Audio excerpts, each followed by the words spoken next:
Vamos a dar comienzo a la segunda sesión de este segundo día de las jornadas de feminismos y teatro. En esta ocasión tenemos con nosotras a Rachel Pérez Cuartas.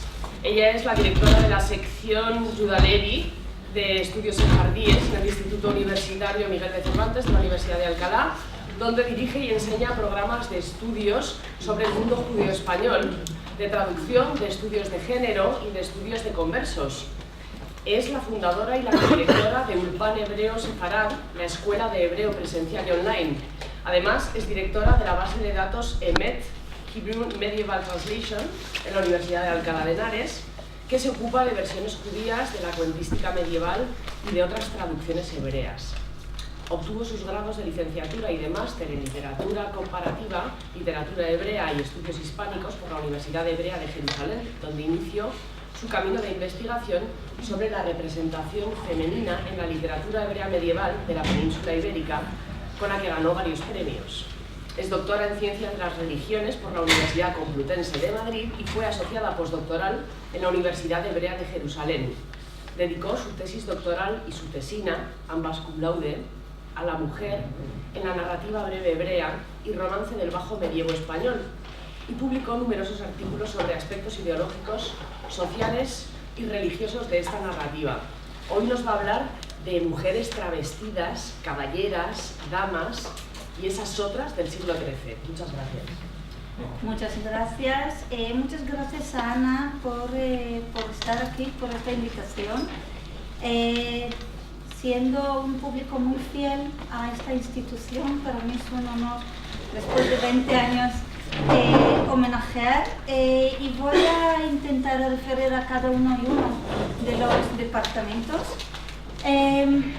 Voy a hablar de lo mío, que es de las mujeres en la literatura hebrea.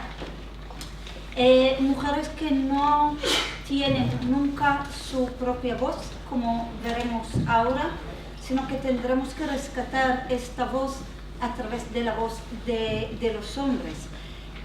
No obstante, veremos que aquí vamos a tener un doble juego. Igual las otras se van a convertir los hombres, pero esto a vuestro juicio. Vamos a empezar. Cuando intentamos trazar voces reales de mujeres judías medievales en la península ibérica y en general, nos encontramos en una absoluta escasez. No tenemos voces directas o no se han encontrado. Antes me dijeron, pero igual hay. No se han encontrado, hasta ahora se han encontrado tan solo 2 poemas. Y deja de contar, en toda la Edad Media no hay nada más escrito por mujeres. Uno, y además es muy, no sé si es muy curioso, pero sí que es un dato. Uno es este poema que vemos, que es el poema de la mujer de un poeta, igual el primer poeta muy importante de esta poesía, de la poesía hebrea judía medieval, que es Dunash ben Labrat, que escribió el primer diccionario hebreo. Y la otra va a ser la hija de otro gran poeta, que es la hija de Shmuel Anagí. Y ya está. En este poema, que lo veis aquí, lo voy a leer rápidamente en español, todas las traducciones son mías, lo que vemos es una mutualidad, un sentimiento muy recíproco. ¿Acaso se acuerda el amado de su gacela de gracia en el día de la despedida, llevando en su brazo a su hijo único? Él le puso un anillo en la mano izquierda y ella le colocó a él un bracelete en el brazo. Ella llevó su paño como recuerdo y él el de ella. ¿Acaso permanecerá como su príncipe en toda la tierra de España, incluso si conquista la mitad de un reinado? Como vemos aquí, el punto es un punto de reciprocidad absoluta del hombre y de la mujer, que ambos, uno lleva el anillo, el otro lleva el bracelete, etcétera, etcétera. Y me decís, pues ya está, pues genial, ¿no? Pues ahí se acabó. Es lo único que tenemos recíproco, lo único que tenemos de voz de mujer, y ya. Bien, me voy. No. Se acabó la conferencia plenaria. Bien. No, el problema es justo esto, que a partir de aquí, y me pasó hace casi 20 años con la directora, que era la directora de aquel entonces del Instituto Duoda en Barcelona, que me dijo, búscame más. Dije, no hay. Búscalas. No hay. 20 años más tarde, no hay. Entonces, ¿qué hacemos?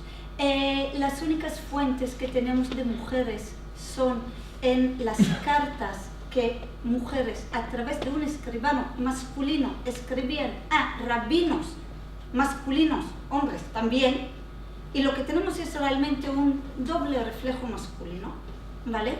Nunca es voz propia, pero por lo menos tenemos para rescatar datos históricos. Y lo otro, otra vez, en un juego de reflejos, van a ser los testimonios de la Inquisición. Otra vez, hombres, además hombres cristianos, hombres de la Iglesia, escribiendo voz directa de mujer para otros inquisidores hombres. Y para de contar voz de mujer que se reivindica como voz de mujer, no tenemos. La mujer en toda la literatura hebrea medieval se queda como una presencia de un cuerpo. Este cuerpo, como vamos a ver ahora, va a tener muchos aspectos, pero el punto de partida es la imagen femenina tradicional de un cuerpo silenciado, normalmente representado como el destinatario del discurso masculino o como el objeto de descripción, pero nunca es ella, es siempre él que habla, él que representa algo. El cuerpo femenino se ubica normalmente en un lugar de ausencia, aunque a veces se convierte en una herramienta de habla, pero esa herramienta de habla de otro. Aquí hay mucho teatro, sabéis muy bien la diferencia entre el intérprete, la voz que representáis, la voz del escritor y por supuesto la voz del público, ¿no? Que también tiene su propia voz. Pues todo el rato a partir de ahora tendremos que tener en cuenta todo este juego de reflejos y juego de voces. Pero también al hablar de voces tenemos que recordar, lo puse ahí, que se identifica entre la palabra en la literatura tanto hebrea como árabe medieval, se identifica con el poder, y el poder por definición es masculino. Ahora, hay una identificación que veremos más tarde entre el poder masculino, quien es más macho, es quien escribe mejor. Y ahora vais a reír todos, entre la pluma y la espada. En la Edad Media hay una identificación absoluta, no la pluma de hoy. La última conferencia de antes me sirvió muy bien porque la última conferencia de la sesión de esta mañana y la mía cierran un ciclo, pero ahora veréis que vamos a hablar de lo mismo de los dos lados. Como nuestro punto de reflexión, como nuestro punto de referencia, vamos a elegir lo que llama Kristeva la unidad mínima textual, que en este caso va a ser el cuerpo femenino. Este es un punto de relaciones, de elementos semióticos, ambivalentes, de diálogo entre el contexto, el texto, en todos los sentidos que puede tener estas dos palabras. Cuando hablamos del texto, del cuerpo, vamos a ver el cuerpo en 5 aspectos. El cuerpo que se observa y es observado, el cuerpo que habla, el cuerpo en su espacio, la relación metafórica y metonímica entre el cuerpo y su entorno físico y el cuerpo como una institución social. Todos estos elementos los vamos a ver a través de las otras. las otras no solamente como mujeres, las otras como un juego de reflejos y reflexión en una puesta de escena. Una puesta en escena que no es siempre dentro de una escena. Ahora veremos que estamos off stage, totalmente fuera de la escena, y esto es lo que se convierte en este momento en nuestra escena. Por infinita falta de tiempo, y estamos todavía más a la carrera por el retraso. ¿Qué? No te preocupes. No, yo voy bien, voy metidísima, aquí midiendo, pero a pesar de lo que me han pedido, pero nos vas a hablar y nos vas a hablar, no, os voy a hablar solamente de dos obras que son dos de 10 cuadernos de amor de Yaakov Ben Elazar. Yaakov Ben Elazar es un poeta, lingüista y traductor judío de Toledo de la mitad del siglo XIII. Él trabajó en la corte o cerca de la corte de Alfonso X el Sabio, por lo que vemos en su obra muchísimas influencias. Por un lado, influencias del Oriente Lejano y de la literatura árabe. Él es el que tradujo la obra esta famosa de Kalila y Dimna, del árabe al hebreo. Por otra parte, hay mucha influencia, como veremos ahora, de los cuentos de hadas celtas, de la literatura cortesana trovadoresca, de cosas provenzales.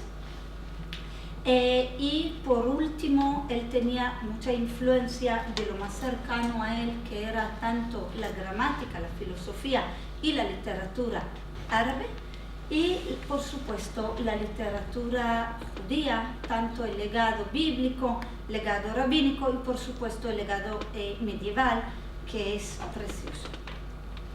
Pues empezamos. Como os dije, me gustaría dividir o repartir mis palabras hoy, dedicarlas a los departamentos de la RESAL, de mini homenaje, a escenografía, indumentaria, interpretación textual, gestual y por supuesto a dramaturgia y dirección, que lo hablé antes con José, que ahí está, el Cuartas, que yo llevo haciendo de público desde que estabais en la carrera, desde el segundo de la carrera, así que vamos a ver. Empezamos offstage. Estas mujeres están fuera de la representación realmente, no son actrices reales, no están en la escena. Lo que tenemos son hombres que representan, hombres que hablan, hombres que escriben a público que es siempre masculino también. Ahora, este público masculino, ayer se hablaba mucho por la mañana más que nada de la misoginia y de las mujeres brujas y las mujeres difamadas y las mujeres pobres y las mujeres muy en los márgenes.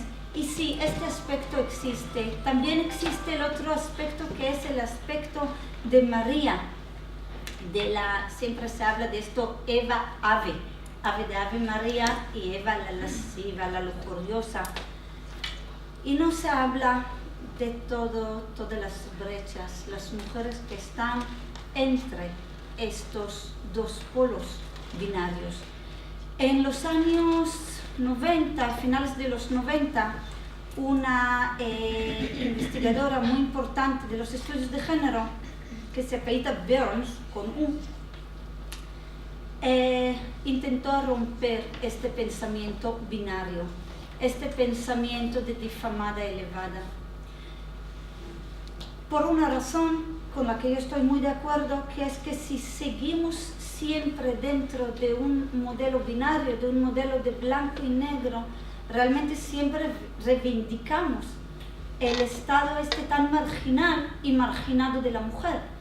Solamente viendo también las brechas, viendo las lagunas, viendo las complejidades, podemos entender esta este otro lugar, este lugar que a pesar de que está silenciado, también tiene su propia voz. Empezamos por escenografía. La historia de Sari Kimá es el 9º cuaderno de 10 cuadernos de amor de este Yaakov Ben Elazar, que es un hombre que habéis visto, es algo muy curioso. La verdad que este es el otro de los otros, hizo lo que le daba la gana. Esa es la verdad, y sacó una obra que es maravillosa, no tiene ningún antecedente ni ningún después, es suya. Y es muy extraña. Es la única obra de literatura cortesana, de amor cortés, que tenemos en toda la literatura hebrea medieval.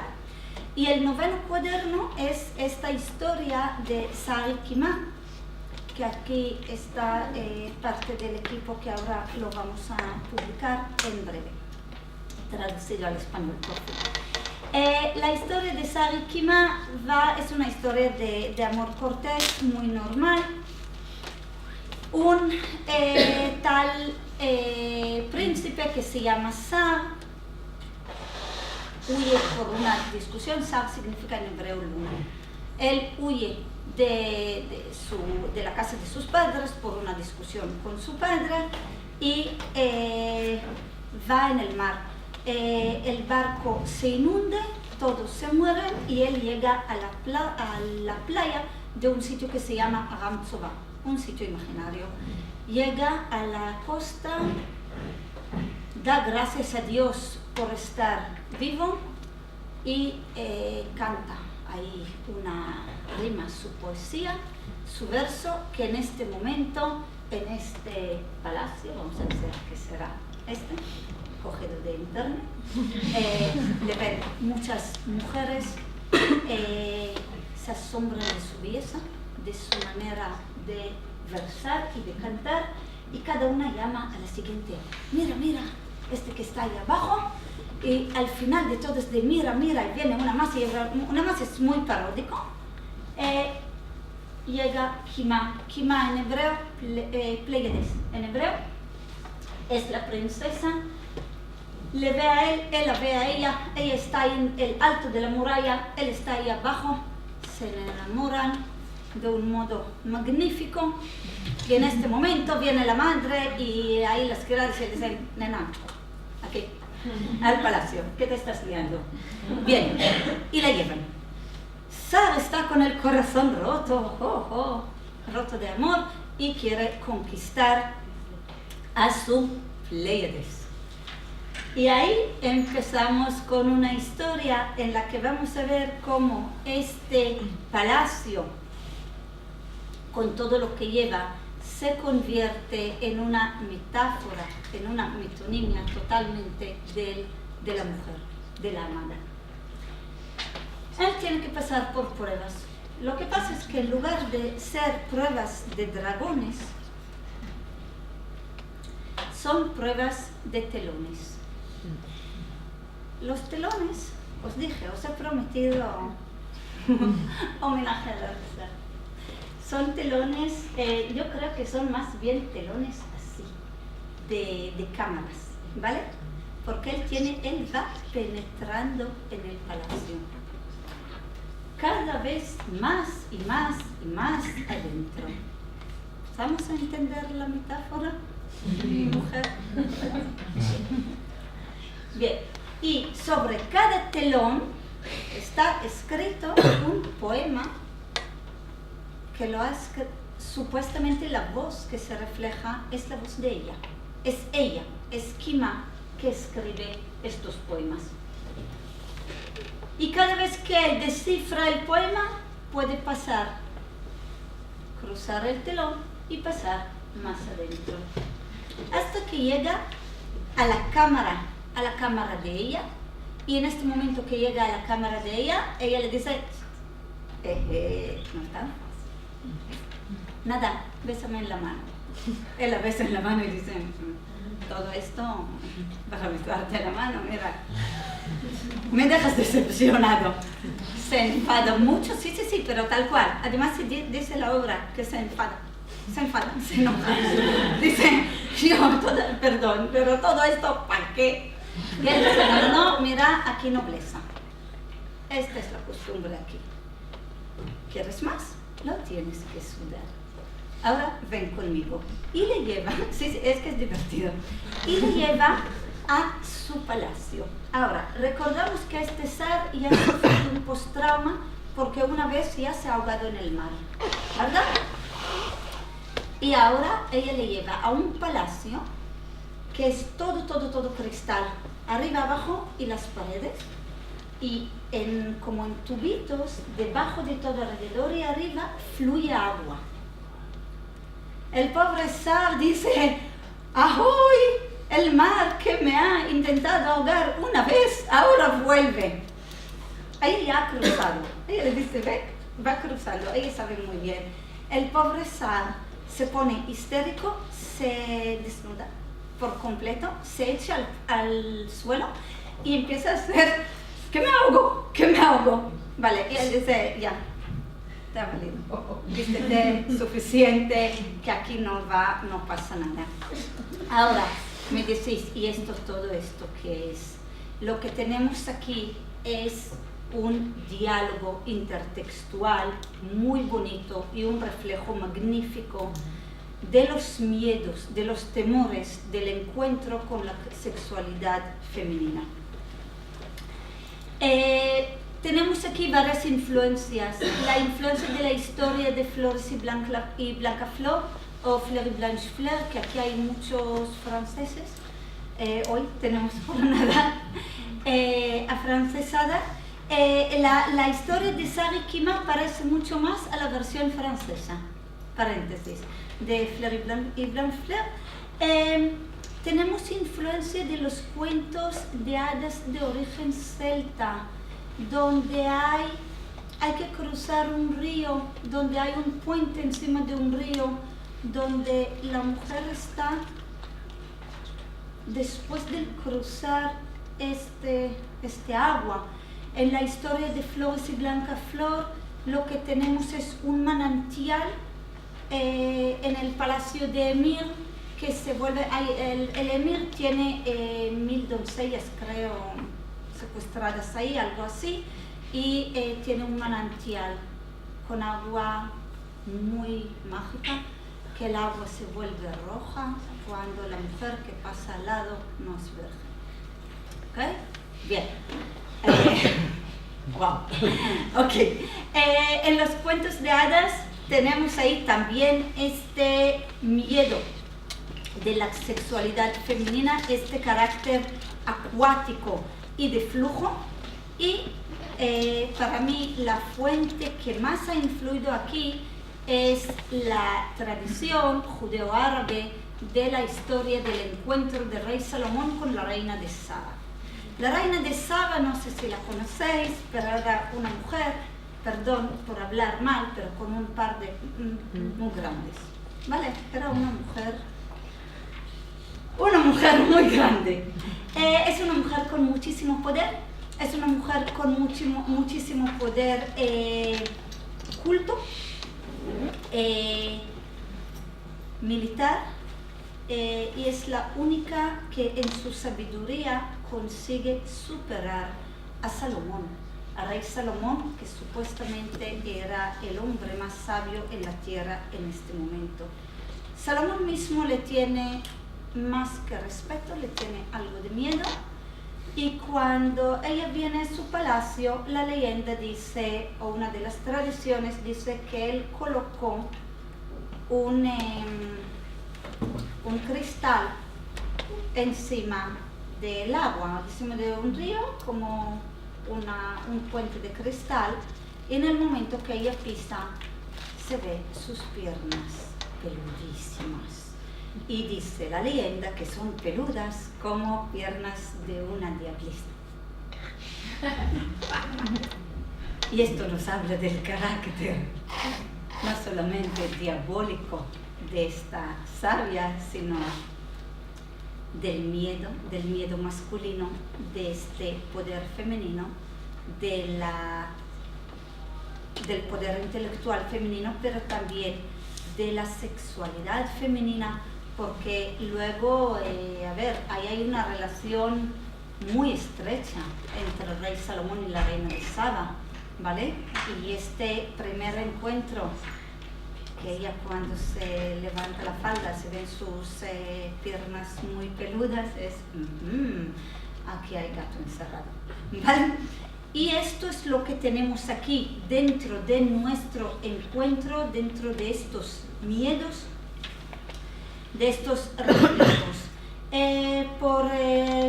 Por ceñirme al tiempo que se me va a empezar a escapar, voy concluyendo la parte de la escenografía diciendo, es para hablarlo mucho más, pero así intentando concluir mucho, que en esta literatura podremos ver cómo la casa, el palacio, la habitación, el salón, la ventana y la puerta,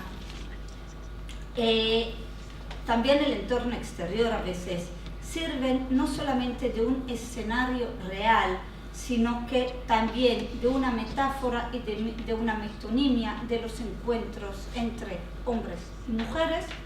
En otras obras se ve, solamente voy a mencionar en un segundo,